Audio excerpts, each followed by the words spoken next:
It's not starting up for me as good as it used to. That's why I got to pause it.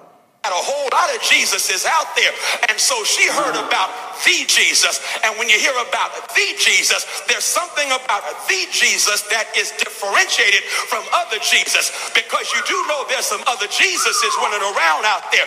You got other Jesuses like white Jesus. God deliver us from white Jesus, because white Jesus was the one that supported slavery. White Jesus was the one that supported second-class citizenship. White Jesus was the one that stood and watched as black bodies hung as strange fruit on willow trees in the South, to use the language of Billie Holiday. God deliver us from white Jesus, because once you get delivered from white Jesus, you run into biblical Jesus, who got hair like wool, who's got feet like burnt brass, and that Jesus says, I'm the way, the truth, and the life. That Jesus says, you shall know the truth, and the truth shall set you free. That Jesus, watch this, doesn't have a problem giving women shine. Because his manhood is so secure, he says, I'm not going to let you think that the strength of a woman takes away from the strength of a man.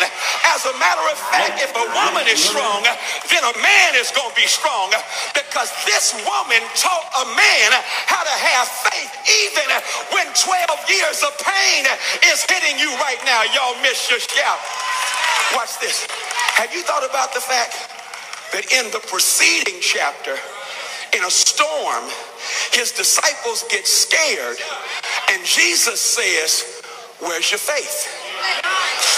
In this passage, this woman tells her truth, and Jesus says, your faith has healed you.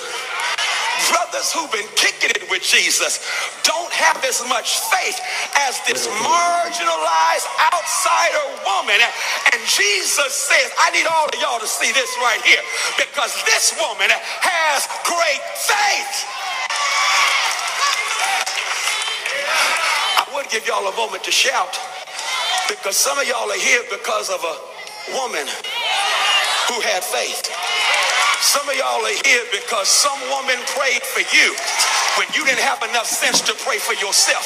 Some of y'all are here because some woman saw something in you that you didn't see in yourself. Some woman said, great is your faith, Jesus says to her. I got to wrap this thing. I'm holding y'all too long. It just got good to me, so please forgive me. But in her resilience, it's in her thinking. She thought to herself, if I can just touch the hem of thee, Jesus. She thought to herself. She thought to herself. How you gonna think that after all of your disappointment? How you gonna think that after everything you've been through that's been taken from you? How do you think that in spite of the pain that you endure and deal with every day? Here it is, because your thinking sets the stage for your thing. Okay. Thoughts can become things.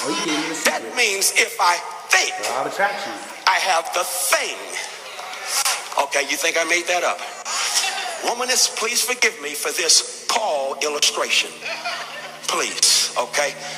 Problematic in some areas, not appropriate always during this season unless you go into it in context. But Paul in Acts 26, verse 2, in the original Greek language says these words. He's on trial for something he did not do.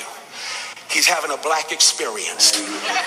He's been set up by the criminal justice system to get taken out because he does not have a Manafort connection.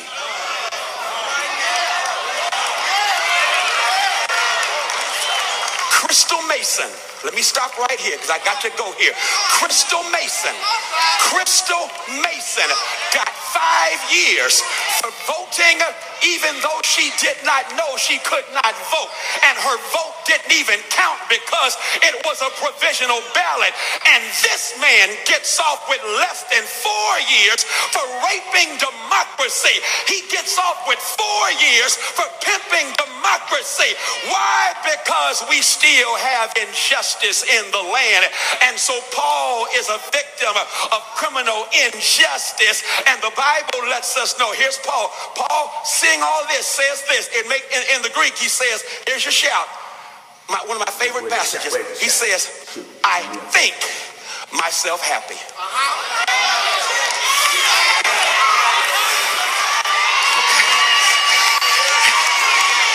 He's on trial, and he gets to take the witness stand and testify for himself. And the first thing he says is, I think myself happy.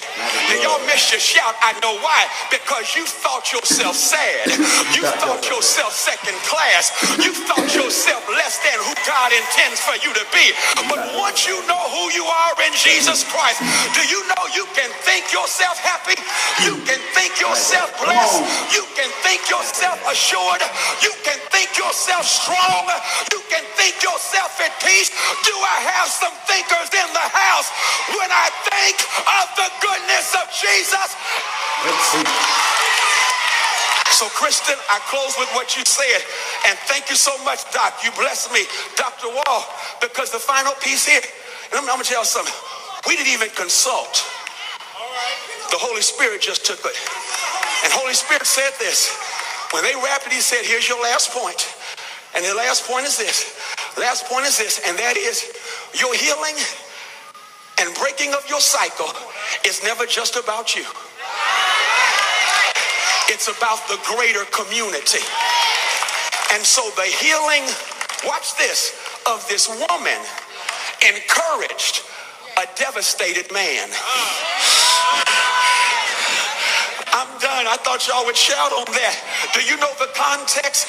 Jairus is the one who had gone to Jesus because his daughter, 12 years old, I'm going to stop and do it again. He has a 12-year-old daughter. This woman has been in a cycle for 12 years.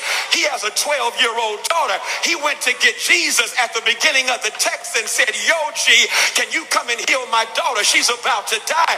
And on the way to heal his dying daughter, this woman intercepts the itinerary, touches the hem of his garment, and gets whole in the process, because Jesus says, I specialize in blessing those with pre-existing conditions, even if you don't have access to the Affordable Care Act. And the book says she got healed because she felt it. Here it is. Inside, because your healing starts inside. You can get a good prognosis. You can get good medication. You can have your doctor say you're fine on the